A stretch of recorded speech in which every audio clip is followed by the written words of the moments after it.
The program, maybe it's luck, but was a little bit better designed than that. Okay, next. Important question, how do I maintain the low Apens levels in the pond? Okay, that's the $1 million, maybe that's the second $1 million question. How do I keep the Apens levels low? Well, something that I saw, again, early on, maybe it was 2010, driving along Hainan Island, and we stopped at this one farm, and he had two lines of ponds. One line was looking at the South China Sea, and it was getting sea intake. The other line was right next door, but it was getting well water. This was 100% successful, and this was 100% failure. Since that time, I've seen the same thing in Vietnam. I've seen the same thing in Thailand. When we're using groundwater, there seems to be a much lower incidence of aphids. I could not figure that out. How can that be? How does that fit into our hypothesis? Well, again, I do believe now that the groundwater just has lower levels of aphids. There's no zooplankton bringing in aphids here. So we're starting at a very low level, and it takes longer period to build up. So start with a low level of aphids. Here is a farm in Vietnam, again, using the same idea. He's on the beach, so he puts in a deep sand well, he brings in, and this has also been a very successful farm in Vietnam, using beachhead filtered water. Okay, next.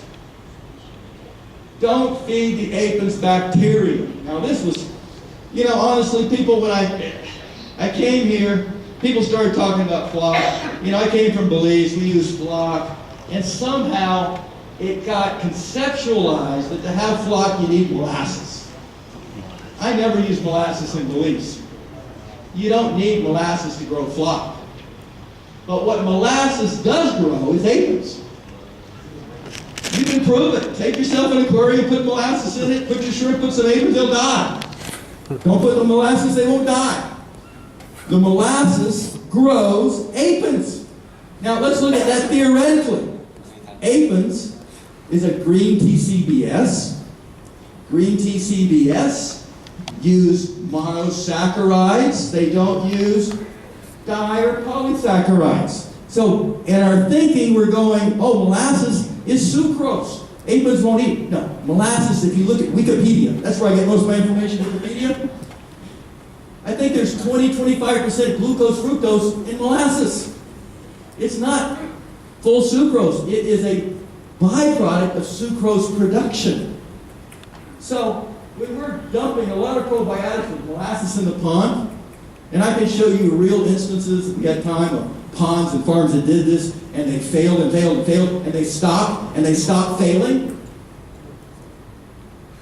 Don't feed. Now, I got really smart 6 months ago and decided, let's use sucrose in the feed, and that will allow the yellows to colonize and keep the greens off, because I knew the feed was a problem. So I'm going to put, brilliant idea, I'm going to put sucrose on the feed, but I forgot my chemistry.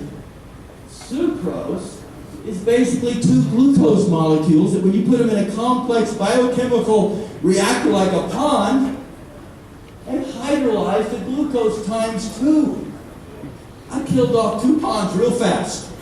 Faster than I ever killed a pond before. Because my brilliance forgot the hydrolysis reaction. Next.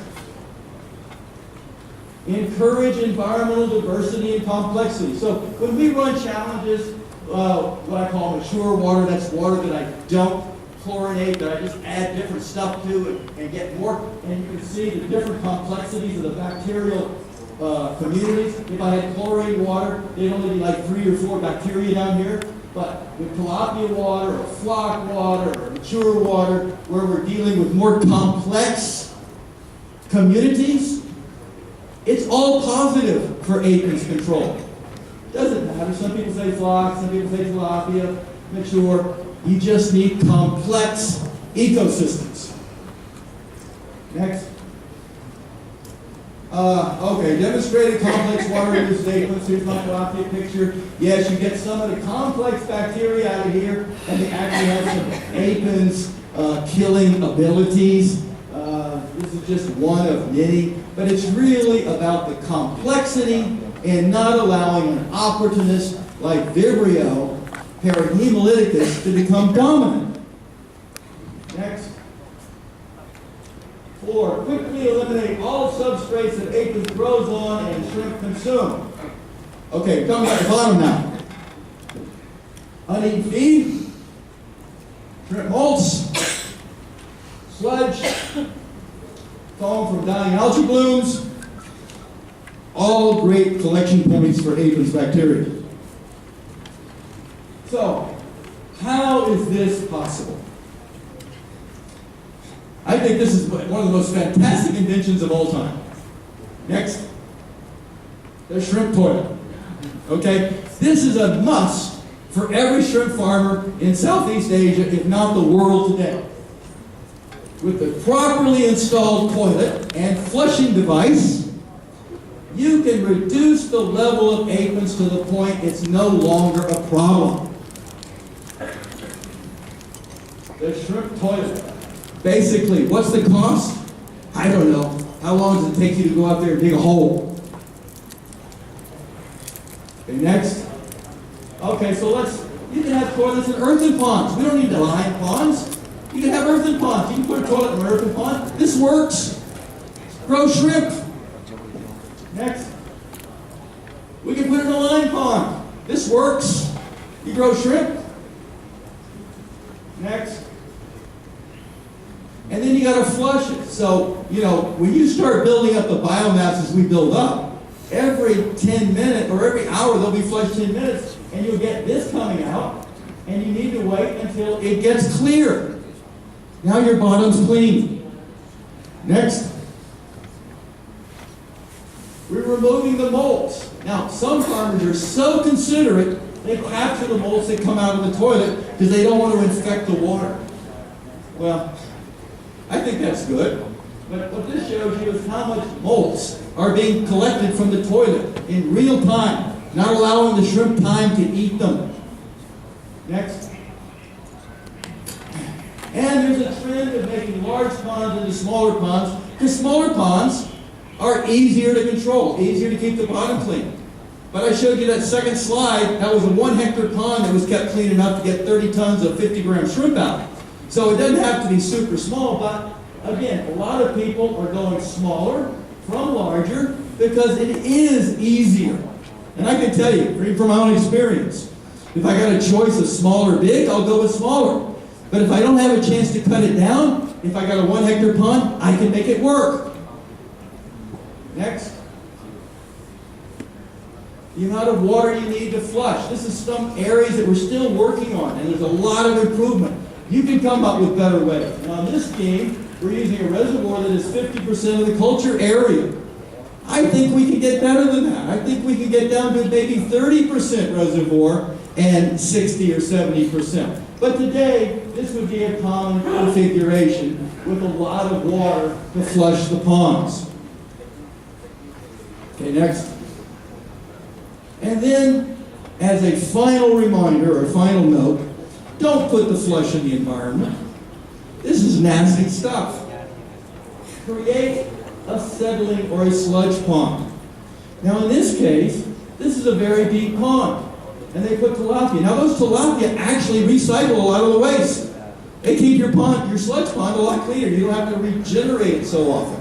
So in this case, the flush goes here, and then there's an overflow to another reservoir where the water overflows, also with fish, and then this recycled water is used to flush.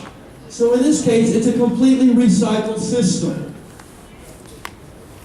But in any case, when you're flushing, don't flush to the environment. This is really bad stuff and will lead to our next episode of chaos in the industry. Next. So, I'm going to end. A new age of Asian shrimp farming has begun. The mojo is back in Thailand. The mojo can return here. It doesn't have to be complicated. It doesn't have to be super expensive. You just need to follow some principles and new rules of biosecurity, and we can get back. We must change. We changed in 2003 in Thailand. We were failing, we changed, we came back. Today is another day of change. We need to change, adapt to the new situation, and it's not that we will come back, we are back.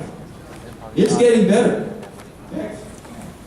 And so, I just want to live with my CPF logo, because I've been bashed so much for it. Proud to be SPF? Yes. And proud to grow fast? Yes. Thank you.